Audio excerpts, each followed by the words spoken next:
നമസ്കാരം സുഹൃത്തുക്കളെ, tips and ട്രിക്സിലേക്ക് ഏവർക്കും സ്വാഗതം.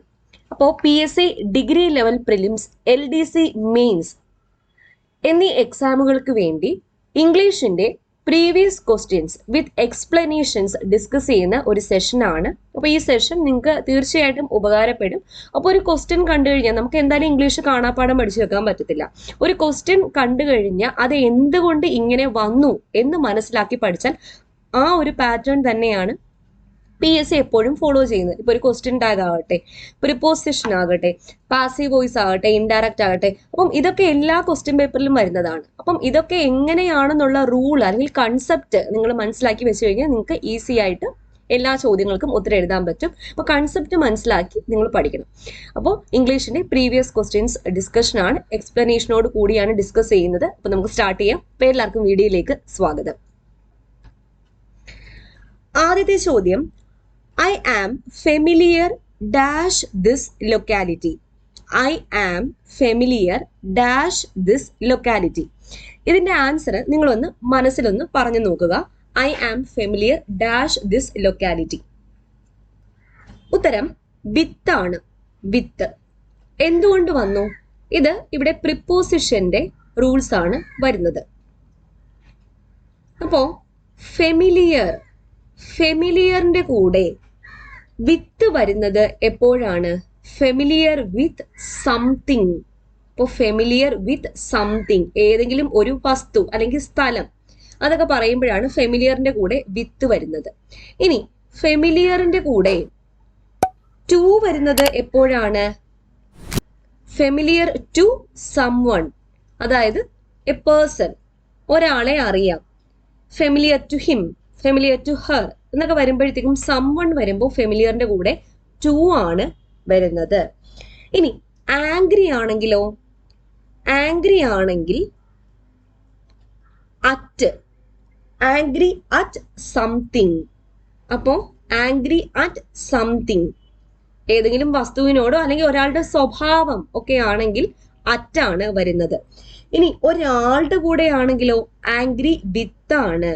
Angry with, angry with someone, angry with someone. Okay, അപ്പോ familiar with something, familiar to someone, angry at something, angry with someone. Okay, clear ആണല്ലോ? അപ്പോൾ നിങ്ങൾ ചെയ്യേണ്ടത് എന്താന്ന് വെച്ച് കഴിഞ്ഞാൽ പ്രിപ്പോസിഷൻ എടുക്കുക. കുറച്ച് പ്രിപ്പോസിഷൻസ്, ഒരു 10-25 എണ്ണം ഇപ്പൊ തന്നെ പഠിച്ചു വെക്കുക. ഓക്കെ, അപ്പോൾ പഠിക്കാനുള്ളത് അവസാനം പഠിച്ചാൽ മതി. എന്തൊക്കെയാണെന്ന് നോട്ട് ചെയ്ത് പോകും. പ്രിപ്പോസിഷൻ നമുക്ക് കിട്ടി, പ്രിപ്പോസിഷൻ 25 എണ്ണം ഇന്ന് തന്നെ അങ്ങ് പഠിക്കാം. ഓക്കെ, അപ്പൊ നമുക്ക് അടുത്ത ചോദ്യത്തിലേക്ക് പോവാം. അടുത്ത ചോദ്യം, Vishnu is the dash boy in his class. Vishnu is the dash boy in his class. Option tall, tallest, taller, long.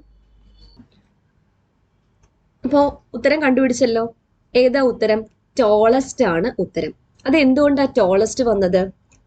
രണ്ടിൽ കൂടുതൽ വ്യക്തികളെയോ വസ്തുക്കളെയോ താരതമ്യം ചെയ്യുവാൻ സൂപ്പർലേറ്റീവ് ഡിഗ്രിയാണ് ഉപയോഗിക്കേണ്ടത്. ഇതെന്താണ്? Vishnu is the dash boy in his class. In his class എന്ന് പറയുമ്പോൾ ഒരു ക്ലാസ്സിലെ മൊത്തം കുട്ടികളെയും കൂടി കമ്പയർ ചെയ്തിട്ടാണ് പറയുന്നത്. അപ്പൊ അവിടെ എന്താണ്? സൂപ്പർലേറ്റീവ് ഡിഗ്രിയാണ് ഉപയോഗിക്കേണ്ടത്. പിന്നെ സൂപ്പർലേറ്റീവ് ആണെന്ന് കണ്ടുപിടിക്കാനുള്ള വേറൊരു മാർഗം എന്താണ്? അഡ്ജക്റ്റീവിന് തൊട്ട് മുന്നേ ദാ ചേർത്തു, അപ്പോഴും സൂപ്പർലേറ്റീവ് ആണെന്ന് നമുക്ക് കണ്ടുപിടിക്കാൻ വേണ്ടി പറ്റും. സൂപ്പർലേറ്റീവിന്റെ മുന്നിലാണ് ഡെഫിനിറ്റ് ആർട്ടിക്കിൾ ദ ചേർക്കുന്നത്. അപ്പോ ടോളർ ആണ് വരുന്നതെങ്കിൽ എന്താ? ടോളർ കഴിഞ്ഞിട്ട് ദാൻ വരണമായിരുന്നു. കമ്പാരിറ്റീവ് ഡിഗ്രി ആണെങ്കിൽ ടോളർ ആണ്, അപ്പൊ അത് കഴിഞ്ഞ് ദാൻ വരണമായിരുന്നു. അപ്പോൾ ഈ ടോളിന്റെ പോസിറ്റീവ് ഡിഗ്രി ടോൾ ആണ്, കമ്പാരിറ്റീവ് ഡിഗ്രി ടോളർ ആണ്, സൂപ്പർലേറ്റീവ് ഡിഗ്രി എന്താണ്? ടോളസ്റ്റ് ആണ്. ഓക്കെ, അപ്പോൾ സൂപ്പർലേറ്റീവ് ഡിഗ്രി ആണെന്ന് എങ്ങനെ മനസ്സിലായി? രണ്ടോ അതിൽ കൂടുതലോ വ്യക്തികളെയോ വസ്തുക്കളെയോ തമ്മിൽ താരതമ്യം ചെയ്യുമ്പോഴാണ് സൂപ്പർലേറ്റീവ് ഡിഗ്രി ഉപയോഗിക്കാറുള്ളത്. സൂപ്പർലേറ്റീവ് ഡിഗ്രി എങ്ങനെയാണ്? EST ഉപയോഗിച്ചിട്ടാണ് നമ്മൾ സൂപ്പർലേറ്റീവ് ഡിഗ്രി ആക്കുന്നത്. ഓക്കെ, അപ്പോൾ നിങ്ങൾ എന്ത് ചെയ്യണം? ഡിഗ്രീസ് ഓഫ് കമ്പാരിസൺ എന്ന് പറയുന്ന ടോപ്പിക് ജസ്റ്റ് ഒന്നെടുത്ത് വായിക്കുക. ഓക്കെ, അടുത്ത ചോദ്യം, don't play at night is an dash sentence. Don't play at night എന്ന് പറയുന്നത് എന്ത് ടൈപ്പ് സെന്റൻസ് ആണ്? Affirmative, negative, imperative, interrogative. അപ്പൊ ഇത് എന്ത് ടൈപ്പ് സെന്റൻസ് ആണ്? ഇംപരേറ്റീവ് സെന്റൻസ് ആണ്. എന്തുകൊണ്ടാ? അതായത് ഇംപരേറ്റീവ് സെന്റൻസ് എന്ന് പറഞ്ഞു കഴിഞ്ഞാൽ വെർബിൽ തുടങ്ങുന്ന സെന്റൻസ് അല്ലെങ്കിൽ do don't plus main verb അല്ലെങ്കിൽ ആജ്ഞ, അപേക്ഷ, ഉപദേശം തുടങ്ങിയവ പ്രകടിപ്പിക്കുന്ന സെന്റൻസ് ആണ് imperative sentence. Please give me a cup of tea, don't waste your time. അപ്പൊ അങ്ങനെയൊക്കെ വന്ന ഏതാണ്? ഇംപരേറ്റീവ് സെന്റൻസ് ആണ്. നെഗറ്റീവ് സെന്റൻസ് അല്ല. നെഗറ്റീവ് സെന്റൻസ് എന്ന് പറയുന്നത് സെന്റൻസിന്റെ ടൈപ്പിൽ വരുന്നതാണോ? അല്ല. സെന്റൻസ് എത്ര ടൈപ്പാ ഉള്ളത്? 4 ടൈപ്പ് സെന്റൻസാ ഉള്ളത്. ഒന്ന് അസർട്ടീവ് സെന്റൻസ് അല്ലെങ്കിൽ സ്റ്റേറ്റ്മെന്റ് സെന്റൻസ്. രണ്ടാമത്തത് ഇന്ററോഗേറ്റീവ് സെന്റൻസ് എന്ന് പറയുമ്പോൾ ക്വസ്റ്റ്യൻ ആണ് ചോദിക്കുന്നത്. മൂന്നാമത്തത് ഇംപരേറ്റീവ് സെന്റൻസ് എന്ന് പറഞ്ഞാൽ കമാൻഡ്, റിക്വസ്റ്റ്, ഓർഡർ അങ്ങനത്തെ കാര്യങ്ങൾ. നാലാമത്തത് എക്സ്ക്ലമേറ്ററി സെന്റൻസ് എന്ന് പറയുമ്പോഴത്തേക്കും ആശ്ചര്യം അങ്ങനെയൊക്കെയുള്ള കാര്യങ്ങളാണ് എക്സ്ക്ലമേറ്ററി സെന്റൻസിൽ വരുന്നത്. ഓക്കെ, അപ്പം ഈ സെന്റൻസ് ഡോണ്ടിലാണ് സ്റ്റാർട്ട് ചെയ്തത്. വെർബിൽ സ്റ്റാർട്ട് ചെയ്ത് കഴിഞ്ഞാൽ ഏതാണ് വരുന്നത്? ഇംപരേറ്റീവ് സെന്റൻസ് ആണെന്നുള്ള കാര്യം ഓർക്കുക. അപ്പോൾ ടൈപ്സ് ഓഫ് സെന്റൻസസ് കൂടി ഒന്നെടുത്ത് നോക്കുക. അടുത്ത ചോദ്യം, nothing was known about him. ഏതാണ് ക്വസ്റ്റ്യൻ ടാഗ്? വാസ് ഇറ്റ് ആണോ, വാസിന്റ് ഇറ്റ് ആണോ, ഈസിന്റ് ഇറ്റ് ആണോ, ഈസ് ഇറ്റ് ആണോ? ഉത്തരം വാസ് ഇറ്റ് ആണ്. എന്തുകൊണ്ട് വാസ് ഇറ്റ് വന്നു? ശ്രദ്ധിക്കുക, ഈ സെന്റൻസ് ഒരു നെഗറ്റീവ് സെന്റൻസ് ആണെന്ന് എങ്ങനെ മനസ്സിലായി? നത്തിങ് വന്നതുകൊണ്ട് നെഗറ്റീവ് സെന്റൻസ് ആണ്. അപ്പൊ കുറച്ച് നെഗറ്റീവ് വേർഡ്സ് ഞാൻ പറയാം, അതൊന്ന് എഴുതിയെടുക്കുക.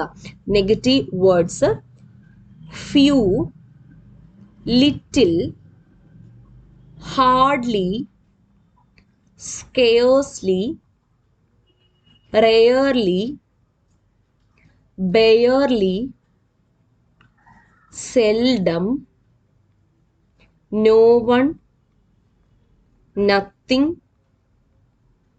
nobody, never, neither, nor. അപ്പോൾ പിന്നെ ഒരെണ്ണം കൂടെ ഉണ്ട്, നൺ. അപ്പോൾ ഈ വേർഡ്സ് ഒക്കെ വന്നാൽ, ഈ വേർഡ്സ് ആണ് നെഗറ്റീവ് വേർഡ്സ്. ഈ വേർഡ്സ് ഒക്കെ വന്നു കഴിഞ്ഞാൽ ആ സെന്റൻസ് എന്തായിരിക്കും? നെഗറ്റീവ് സെന്റൻസ് ആയിരിക്കും. നെഗറ്റീവ് സെന്റൻസ് ആണെങ്കിൽ ടാഗ് എന്തായിരിക്കും? പോസിറ്റീവ് ടാഗ് ആയിരിക്കും. അത് ക്ലിയർ ആണല്ലോ. നെഗറ്റീവ് സെന്റൻസ് ആണെങ്കിൽ ടാഗ് പോസിറ്റീവ് ആണ്. അപ്പൊ നെഗറ്റീവ് ആണോ എന്ന് നോട്ട് അല്ലാണ്ട് കുറച്ച് നെഗറ്റീവ് വേർഡ്സ് വെച്ച് കണ്ടുപിടിക്കാം. ആ നെഗറ്റീവ് വേർഡ്സിന്റെ ലിസ്റ്റ് ആണ് തന്നിരിക്കുന്നത്. Few, little, hardly, scarcely, barely, rarely, seldom, no one, nothing, nobody, never, neither, nor, none. അപ്പോൾ ഇങ്ങനത്തെ വേർഡ്സ് വന്നു കഴിഞ്ഞാൽ ആ സെന്റൻസ് നെഗറ്റീവ് സെന്റൻസ് ആണ്. അങ്ങനെയെങ്കിൽ നമ്മൾ പോസിറ്റീവ് ടാഗ് ആണ് ഉപയോഗിക്കേണ്ടത്. ഇവിടെ നോക്കുക, നമ്മൾ ഓപ്ഷൻ എലിമിനേഷൻ മെത്തേഡ് ഉപയോഗിച്ചാൽ തന്നെ ഓപ്ഷൻ ബിയും സിയും നമുക്ക് എലിമിനേറ്റ് ചെയ്യാം. എന്തുകൊണ്ടാ? ഇവിടെ നോട്ട് വന്നു അല്ലേ? അപ്പം നെഗറ്റീവ് ടാഗ് ആണ്. അപ്പോൾ പോസിറ്റീവ് ടാഗ് രണ്ടെണ്ണേ ഉള്ളൂ, വാസിറ്റും ഈസിറ്റും. ഇവിടുത്തെ ഓക്സിലറി ഏതാണ്? വാസ്. അപ്പോൾ വാസിറ്റ് ആണ് ആൻസർ. ഓക്കെ, ക്ലിയർ ആയല്ലോ. അപ്പൊ ക്വസ്റ്റ്യൻ ടാഗും കൂടി ഒന്നെടുത്ത് റിവൈസ് ചെയ്തോളാം. അടുത്ത ചോദ്യം, he is dash honest man. Article ആണ് a and the none of these. ഏതാണ് ആൻസർ വരുന്നത്? ആൻ ആണ്. അപ്പോ ഓണസ്റ്റ് എന്ന് പറയുന്ന വേർഡില് എച്ച് എന്ന് പറയുന്നത് സൈലന്റ് ആണ്. ശബ്ദം ഓയാണ് തുടക്കം വരുന്നത് അല്ലെ? ഓണസ്റ്റ് എന്നാണ് നമ്മൾ പ്രൊനൗൺസ് ചെയ്യുന്നത്. അപ്പൊ ഓണസ്റ്റ് എന്ന വാക്കിലെ ആദ്യ ശബ്ദം ഓ എന്നായതുകൊണ്ട് എന്തുപയോഗിക്കുന്നു? സ്വരാക്ഷരങ്ങൾ വന്നാൽ ആ ഇ ഉ എല്ലാം വന്നു കഴിഞ്ഞാൽ ഏതാണ്? ആൻ ആണ് അവിടെ ആർട്ടിക്കിൾ ഉപയോഗിക്കേണ്ടത്. നോട്ട് ചെയ്യുക. അപ്പൊ അങ്ങനത്തെ കുറച്ച് വേർഡ്സ് ആണ് പറയുന്നത്. Honest, our, honorarium, owner,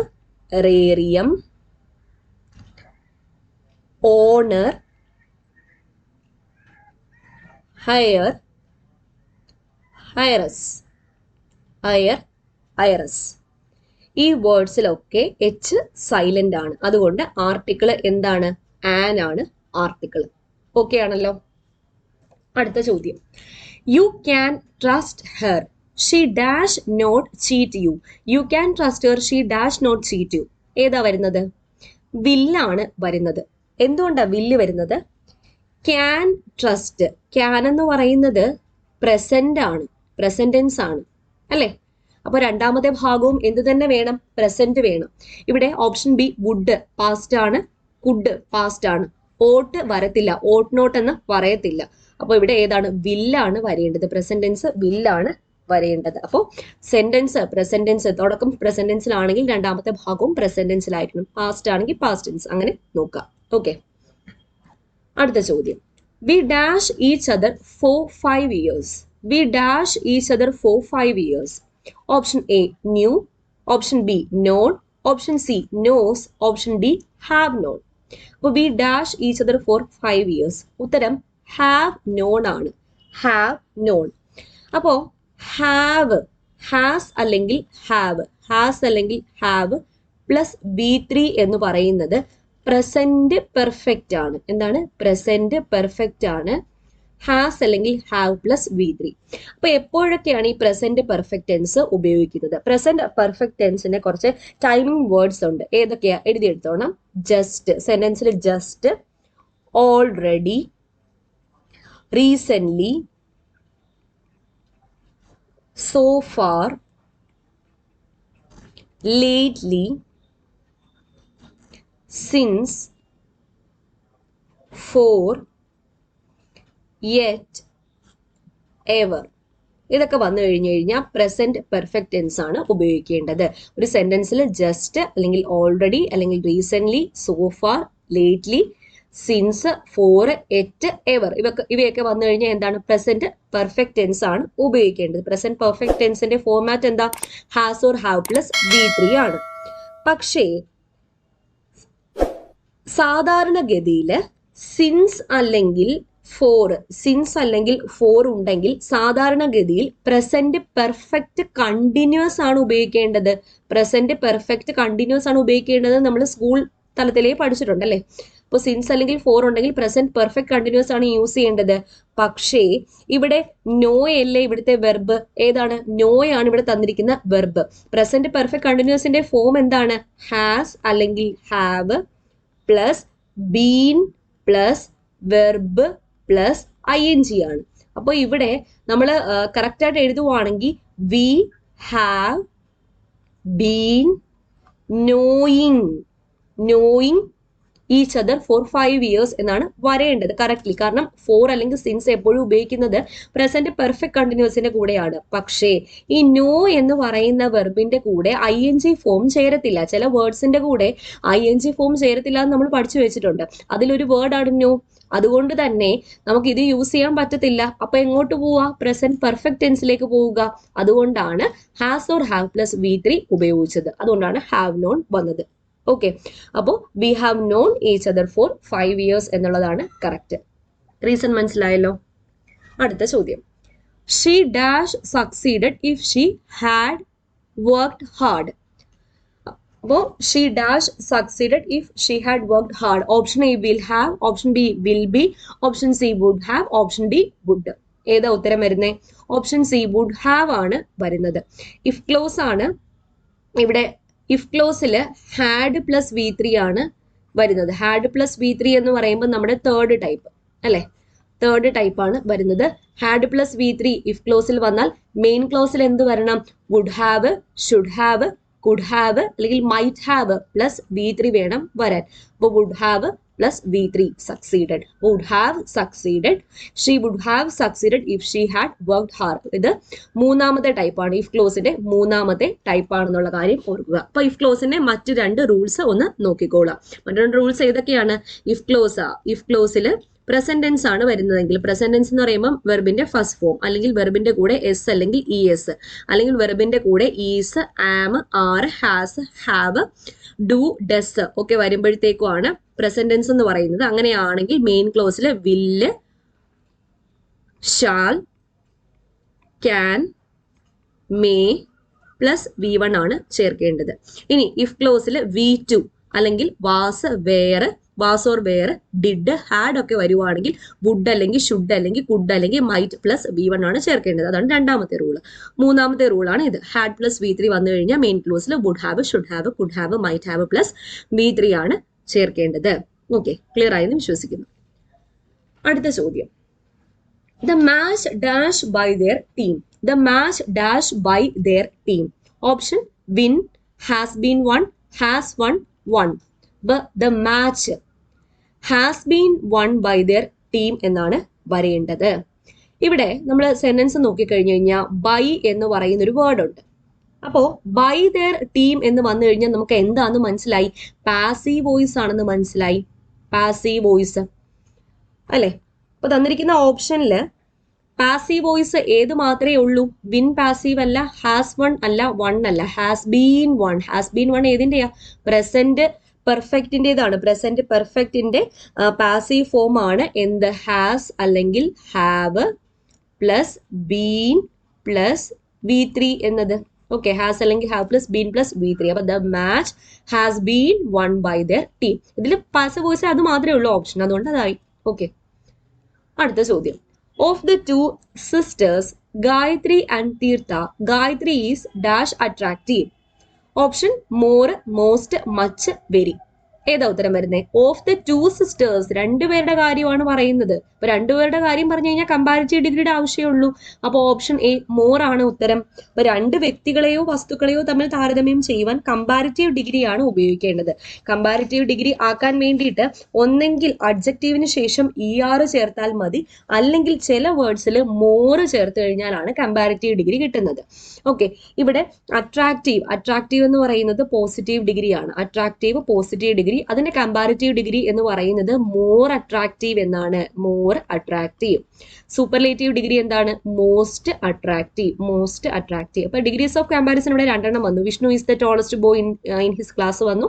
of the two sisters Gayathri and Theertha, Gayathri is more attractive. ഇതും ഡിഗ്രീസ് ഓഫ് കമ്പാരിസണിൽ വരുന്നതാണ്. നോക്കാം അടുത്ത ചോദ്യം, the feminine gender of nephew. നെഫ്യൂവിന്റെ സ്ത്രീലിംഗം എന്താണ്? ഓപ്ഷൻ സി ആണ്, നീസ് ആണ്. അപ്പോ ഈ ജെൻഡർ, ചേഞ്ച് ഓഫ് ജെൻഡർ ഞാൻ ക്ലാസ് എടുത്തിട്ടുണ്ട്. എല്ലാ ജെൻഡേഴ്സും PSC ചോദിച്ചിട്ടുള്ള, റിപ്പീറ്റഡ് ചോദിച്ചിട്ടുള്ള change of gender, masculine and feminine genders ഞാൻ എടുത്തിട്ടുണ്ട്. അത് കാണാത്തവരുണ്ടെങ്കിൽ ഐ-കാർഡിൽ കൊടുത്തേക്കാം, മുകളിൽ പോയി കാണുക. ഓക്കെ, അതിനെ റിപ്പീറ്റ് ചെയ്ത് പറയുന്നില്ല, അതിനകത്ത് തന്നെ ആ വീഡിയോ കണ്ടാൽ മതി, അതിനകത്ത് തന്നെ എല്ലാം പറഞ്ഞിട്ടുണ്ട്. അപ്പോൾ നെഫ്യൂവിന്റെ ഫെമിനിൻ ജെൻഡർ എന്താണ്? നീസ് ആണ്, ഓർക്കുക. അടുത്ത ചോദ്യം, സിനോണിം ഓഫ് ക്യൂരിയോസിറ്റി. ക്യൂരിയോസിറ്റിയുടെ മീനിങ് എന്താണ്? Option anxiety, clarity, desire, inquisitiveness. Synonym of curiosity ഉത്തരം ഇൻക്യൂസിറ്റീവ്നെസ് ആണ്. ഇൻക്യൂസിറ്റീവ്നെസ്. ക്യൂരിയോസിറ്റി എന്ന് വെച്ചാൽ എന്താണ്? ജിജ്ഞാസയാണ്. ജിജ്ഞാസ, അറിയാനുള്ള ആഗ്രഹമാണ് ക്യൂരിയോസിറ്റി. അപ്പൊ അതിന്റെ സെയിം മീനിങ് തന്നെയാണ് ഇൻക്യൂസിറ്റീവ്നെസ്. ആൻസൈറ്റി എന്ന് പറഞ്ഞാൽ എന്താ? ഉത്കണ്ഠയാണ്, ഉത്കണ്ഠ. ക്ലാരിറ്റി എന്ന് പറഞ്ഞാൽ വ്യക്തത. ഡിസയർ എന്ന് വെച്ചാൽ ആഗ്രഹം. ഓക്കെ, അപ്പോ സിനോണിംസ് ഞാനൊരു ക്ലാസ് ആയിട്ട് തന്നെ എടുത്തു തരാം. ഇപ്പൊ 1-2 സിനോണിംസ് പറഞ്ഞു തരാം, അതൊന്ന് നോട്ട് ചെയ്യുക. പ്രോമിനൻസ്. പ്രോമിനൻസിന്റെ മീനിങ് എന്താ? ഇമ്പോർട്ടൻസ്. പ്രോമിനൻസിന്റെ മീനിങ് എന്താ? ഇമ്പോർട്ടൻസ് എന്നാണ്. ഒബിവിയസ്.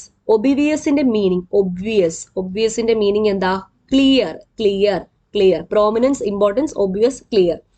ഇനി ഇമ്പോസ്റ്റർ. ഇമ്പോസ്റ്ററിന്റെ മീനിങ് എന്താ? ഇമ്പോസ്റ്ററിന്റെ മീനിങ് ചീറ്റ് ആണ്. ചീറ്റ് ആണ് ഇമ്പോസ്റ്റർ. ഓക്കെ, അപ്പോൾ ബാക്കി ഒരു സിനോണിംസ് ഒരു 10-25 ജസ്റ്റ് ഒന്ന് നോക്കി വെച്ചേക്കാം. ഓക്കെ, ഇന്നത്തേക്ക് വേണ്ടി 10-25 നോക്കാം. അടുത്ത ക്ലാസ്സിൽ ഇത് ചെയ്യുമ്പോഴത്തേക്കും അടുത്ത 25 നോക്കാം. ഓക്കെ, അടുത്ത ചോദ്യം, ദ ആന്റോണിം ഓഫ് ബാർബേറിയൻ. ബാർബേറിയന്റെ ഓപ്പോസിറ്റ് ആണ് ചോദിച്ചിരിക്കുന്നത്. ഉത്തരം സിവിലൈസ്ഡ് ആണ്. ബാർബേറിയൻ എന്ന് പറഞ്ഞാൽ എന്താണ്? പ്രാകൃതം.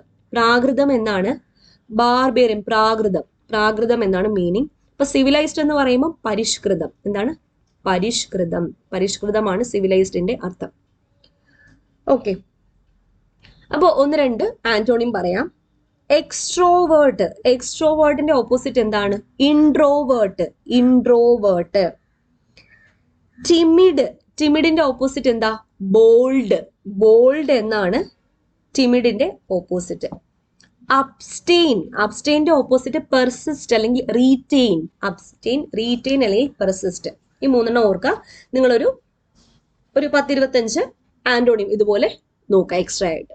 ഓക്കെ, അടുത്ത ചോദ്യം, The authority turned down the proposal. The authority turned down the proposal. The italicized phrase means turn down ന്റെ അർത്ഥം എന്താണ്? Proceed, stopped, rejected, continued. Option C rejected ആണ്. ടേൺ ഡൗൺ എന്ന് വെച്ചാൽ എന്താ? റിജക്റ്റഡ്. ടേൺ ഓഫ് എന്ന് വെച്ചാൽ എന്താ? ടേൺ ഓഫ്, ഓഫ് ആയി പോകുക എന്ന് ഓർത്താൽ മതി. അതായത് സ്റ്റോപ്പ് ഫങ്ഷനിങ്. സ്റ്റോപ്പ് ഫങ്ഷനിങ് എന്നാണ് ടേൺ ഓഫിന്റെ അർത്ഥം. അപ്പൊ ടേൺ ഓണോ? ടേൺ ഓൺ എന്ന് വെച്ചാൽ എന്താ? ഓൺ ആക്കുമ്പോൾ സ്റ്റാർട്ട് ഫങ്ഷനിങ് ആണ്. ഓക്കെ, സ്റ്റാർട്ട് ഫങ്ഷനിങ് ആണ് ടേൺ ഓൺ. ടേൺ അപ്പോ? ടേൺ അപ്പ് എന്ന് വെച്ചാൽ അറൈവ്, എത്തിച്ചേരുക, അറൈവ് ആണ്. അപ്പൊ turn of stop functioning, turn own start functioning, turn up arrive ആണ്. ടേൺ എഗെയിൻസ്റ്റ് എന്ന് വെച്ചാൽ ബിക്കം ഹോസ്റ്റൈൽ എന്നാണ് അർത്ഥം. ടേൺ എഗെയിൻസ്റ്റ് ആവുമ്പോൾ ബിക്കം ഹോസ്റ്റൈൽ ആണ്. ടേൺ ഔട്ടോ? മാനുഫാക്ചർ. ടേൺ ഔട്ട് എന്ന് വെച്ചാൽ എന്താണ്? ടേൺ ഔട്ട് എന്ന് വെച്ചാൽ മാനുഫാക്ചർ എന്നാണ് അർത്ഥം. മാനുഫാക്ചർ എന്നാണ് അർത്ഥം. ടേൺ ഓവർ എന്ന് വെച്ചാൽ ഹാൻഡ് ഓവർ. ഹാൻഡ് ഓവർ ചെയ്യുക, ടേൺ ഓവർ. അപ്പൊ ടേൺ വെച്ചുള്ളത് കിട്ടിയെന്ന് വിശ്വസിക്കുന്നു. അടുത്ത ചോദ്യത്തിലേക്ക് പോവാം. അടുത്തത് വൺ വേർഡ് സബ്സ്റ്റിറ്റ്യൂഷൻ ആണ്. A man who undertakes a commercial venture is an option entrepreneur, businessman, shopkeeper, manager. ഉത്തരം ഓൺട്രപ്രണർ ആണ്. ഓൺട്രപ്രണർ. ഓൺട്രപ്രണർ എന്ന് വെച്ചാൽ സംരംഭകൻ. ഓൺട്രപ്രണറിന്റെ സ്പെല്ലിങ്ങും കൂടി പഠിച്ചു വെക്കുക. മിസ്പെൽഡ് വേർഡ്സിൽ ചോദിക്കാൻ ചാൻസ് ഉണ്ട്. ENTREPRENEUR. ENTREPRENEUR ആണ് ഓൺട്രപ്രണർ, സംരംഭകൻ. അപ്പോ ആരാണ് ടീറ്റോ ടാലർ? ടീറ്റോ ടാലർ. ടീറ്റോ ടാലർ എന്ന് പറഞ്ഞു കഴിഞ്ഞാൽ ആൽക്കഹോളിക് ഡ്രിങ്ക്സ് ഒന്നും കഴിക്കാത്ത ആളെയാണ് ടീറ്റോ ടാലർ എന്ന് പറയുന്നത്. ഫിലാറ്റലിസ്റ്റ് ആരാണ്? ഫിലാറ്റലിസ്റ്റ് പോസ്റ്റേജ് സ്റ്റാമ്പ് ഉണ്ടല്ലോ, സ്റ്റാമ്പ്സ് കളക്ട് ചെയ്യുന്ന ആളെയാണ് ഫിലാറ്റലിസ്റ്റ് എന്ന് പറയുന്നത്. സെന്റിനേറിയൻ ആരാ? സെന്റിനേറിയൻ 100 വയസ്സ് അല്ലെങ്കിൽ അതിൽ കൂടുതൽ പ്രായമുള്ള ആളെയാണ് സെന്റിനേറിയൻ എന്ന് പറയുന്നത്. ഇത്രയും കൂടി ഓർക്കുക. അടുത്ത ചോദ്യം. Translate the proverb pride goes before a fall. Pride goes before a fall എന്ന് വെച്ചാൽ അഹങ്കാരം ആപത്താണ്. അഹങ്കാരം ആപത്താണ്. ഒന്ന് രണ്ടെണ്ണം പറയാം. Familiarity breeds contempt. Familiarity breeds contempt എന്ന് വെച്ചാൽ മുറ്റത്തെ മുല്ലയ്ക്ക് മണമില്ല എന്നാണ് അർത്ഥം. മുറ്റത്തെ മുല്ലയ്ക്ക് മണമില്ല. Self help is the best help. Self help is the best help എന്ന് വെച്ചാൽ തനിക്ക് താനും പുരയ്ക്ക് തൂണും. തനിക്ക് താനും പുരയ്ക്ക് തൂണും എന്നാണ് അർത്ഥം. അപ്പൊ ഒന്ന് രണ്ടെണ്ണം നിങ്ങൾ എക്സ്ട്രാ ആയിട്ട് നോക്കി വെച്ചേക്കാം. അടുത്ത ചോദ്യം. Identify the correctly spelled word. അപ്പൊ കറക്റ്റ്ലി സ്പെൽഡ് ആയിട്ടുള്ള വേർഡ് കണ്ടുപിടിക്കുക. ഇവിടെ സെറ്റിൽമെന്റിന്റെ കറക്റ്റ് ആയിട്ടുള്ള സ്പെല്ലിംഗ് ആണ്. ഓപ്ഷൻ നോക്കുക. ഓപ്ഷൻ സി ആണ് ഉത്തരം. SETTLEMENT settlement. ഇനി എപ്പോഴും ചോദിക്കുന്ന ഒന്ന് രണ്ടെണ്ണം പറയാം. Accommodation. ACCO MMO DATION. ACCO MMO DATION ആണ് അക്കോമഡേഷൻ. പിന്നെ വാക്വം. VACUUM ആണ് vacuum. Inflammation. INFLAMMATION inflammation. Accommodation 2 സിയും 2 എമ്മും ഉണ്ട്. വാക്വത്തിന് 1 സിയും 2 യു ആണ്. ഇൻഫ്ലമേഷന് 2 എം ഉണ്ടെന്ന് ഓർക്കുക. ഓക്കെ, അടുത്ത ചോദ്യം. അബ് ഇനിഷ്യോ. അബ് ഇനിഷ്യോ എന്ന ഫോറിൻ വേർഡിന്റെ മീനിങ് എന്താ? ഉത്തരം ഫ്രം ദ ബിഗിനിങ് എന്നാണ്. ഫ്രം ദ ബിഗിനിങ് ആണ് അബ് ഇനിഷ്യോ. ഓറിവോയർ എന്ന വാക്കിന്റെ അർത്ഥം എന്താണ്? ഫോറിൻ വേർഡിന്റെ ഓറിവോയർ എന്ന് വെച്ചാൽ ഗുഡ് ബൈ. എന്താണ്? ഗുഡ് ബൈ എന്നാണ് ഓറിവോയർ. ഓക്കെ, അതൊന്ന് ഓർക്കുക. അടുത്ത ചോദ്യം. ആർട്സ് കോളേജ് എന്ന് പറയുന്ന വേർഡ് സിമ്പിൾ ആണോ, കോംപ്ലക്സ് ആണോ, കോമ്പൗണ്ട് ആണോ, ആട്രിബ്യൂട്ടീവ് ആണോ? ആർട്സ് കോളേജ് കോമ്പൗണ്ട് ആണ്. എങ്ങനെ മനസ്സിലായി? ആർട്സിനും കംപ്ലീറ്റ് ആയിട്ട് മീനിങ് ഉണ്ട്, കോളേജിനും കംപ്ലീറ്റ്ലി മീനിങ് ഉണ്ട്. Okay, arts college. അപ്പം 2 വേർഡ്സിനും സെപ്പറേറ്റ് ആയിട്ട് മീനിങ് ഉണ്ടെങ്കിൽ അത് കോമ്പൗണ്ട് ആണെന്ന് ഓർക്കുക.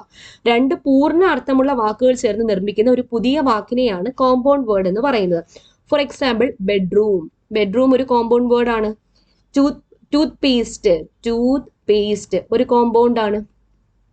പിന്നെ ആർട്സ് ക്ലബ്ബ് കോമ്പൗണ്ട് ആണ്. അതായത് രണ്ട് പൂർണ്ണമായിട്ട് അർത്ഥമുള്ള രണ്ട് വേർഡുകൾ ചേർന്ന് പുതിയൊരു വാക്കുണ്ടാക്കുക. അതാണ് എന്ത്?